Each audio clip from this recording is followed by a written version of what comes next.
I've had many leading experts on this show, including Matthew Walker, and they've all said the same thing about sleep. They've said it's the biggest positive investment you can make in your own performance. You can have the best strategy in the world, but if you're consistently tired, poor decision-making will follow and eventually cause other things to fail in your life. So if you're looking to optimize your recovery, you should start looking at what you're sleeping on. Our sponsor, Helix, makes high-quality mattresses tailored to your body. It doesn't matter if you run hot, sleep on your side, or need something firm. Helix has a mattress for you. And I asked them recently to send one to a member of my team, and Juan received it. And we travel a lot, so when he's home, quality sleep really matters. And he told me he's getting the best sleep of his life. And the data backs it up, with 82% of people in a Helix study saying they saw an increase in their deep sleep. And with a 120-night trial, you've got 4 months to prove it to yourself. You can get 27% off at helixsleep.com/diary. That's helixsleep.com/diary. I'm really compelled by, and I talked to my team a lot about this, and you've mentioned it twice now, the importance of details. From your 30 years at Nike, how did you make sure teams cared about the detail? Is it just continually reminding them? Is there something else we can do to make sure that our teams and the people we work with, and ourselves even, are really valuing the smallest of details? Yeah, I do believe in publishing, whether it's, you want to call it an ethos, a manifesto, a set of principles, where you clearly articulate what your design standards are or your creative standards. I've always believed that. And they can change over time, but I'm a big believer in publishing thought, publishing ideals that you have. And I'll go even further, because what I learned over the years is I was doing a little bit too much self-authorship. When I really started to manage teams, I'd go away and I'd come back and it's like, here's the 6 principles of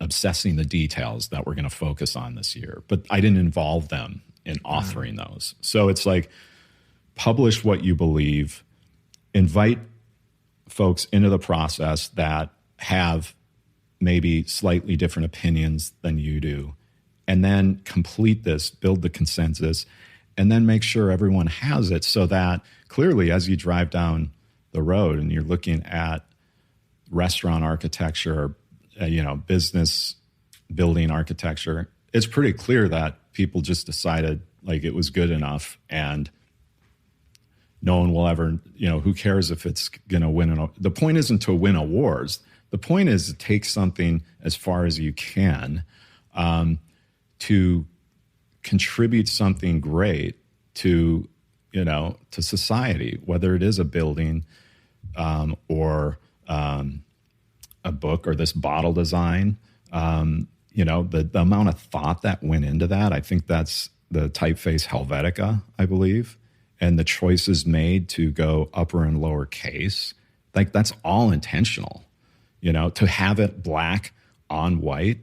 The name, Human Fuel. Yeah. Well, and that's the thing. I mean, you have to start with naming, right? And one of the hardest pursuits is naming a product or naming a company, because it's such a crowded space. But man, if you get the name right, it will save you millions in marketing. So if I was to ask you now, and I used to say, right, I have a team of 100,000 people and I want them to be great marketeers, but we're only allowed to give them 3 guiding principles, which they will take with them. These can just be philosophies, ideas, whatever, but we can only give them 3 guiding principles to hope to make them successful.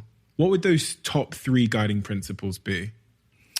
I'll start with the 3 characteristics that I would say. It's like, we're gonna have the dominant traits of empathy, curiosity, and let's call it courage or risk-taking. Like those 3 traits is what we're going to be known for. And for empathy, to me, within the marketing process is the principle that I talk about in the book is, see what others see, find what others don't. The best marketing teams and the best communication teams are able to peel back the layers, get under the surface of a human being, a city, or a community, and find the deeper insight or truth that resides there, and then they reveal it through storytelling. It's back to the Michael Jordan example. How many more ads could you do about him dunking a basketball? So empathy is like, go deeper. Whether you're designing a product, it's like, you're revealing the true problem that needs to be solved. You're not just observing some behavior and making a hypothesis off that. You're actually spending the time to go deeper and deeper into that. And that's that idea of see what others see, find what others don't. Curiosity is that idea of getting outside yourself, because it's one thing to have the insight, right, and the problem that you're going to solve, and you're clear on that.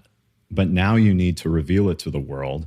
And oftentimes you need points of inspiration coming into the process. And that's why you look at Nike Air, probably the greatest innovation in the history of sneakers, right? Airbags and air cushioning in sneakers. Well, that came from an engineer at NASA who was experimenting with creating an innovation for astronaut helmets for space exploration. And he brought that to Nike, and that led to Nike Air. That's my point about find inspiration outside of your sector. And that's that idea of bringing the outside in. So that's the curiosity thing. Outside, get outside yourself. And then,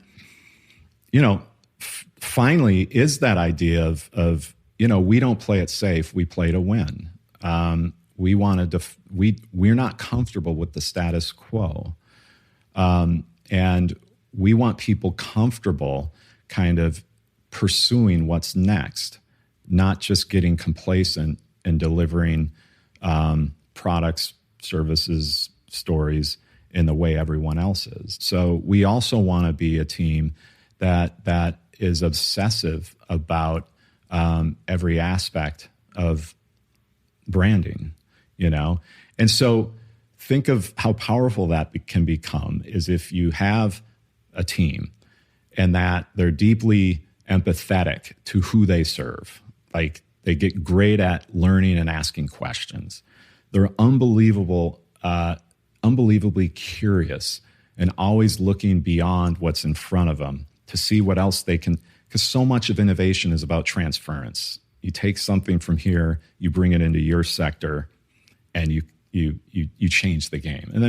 And then the risk-taking thing is not feeling like you have a team that has to ask for permission to use their imagination. I think that's really important, because if you develop a culture where people have to ask to think, people have to get approval, then you're not. I don't believe you would be known as a leading innovator in your space on that. So those are just a few, but I just think it's also. I'll tell you this: when I was CMO, I did an informal poll with the marketing leaders, and I'm biased, of course, but I felt and I believe this is the best marketing team in the world. And I said, what are the top 2 characteristics you look for in any marketer that you're interviewing for a particular job within the Nike marketing team? And the top 2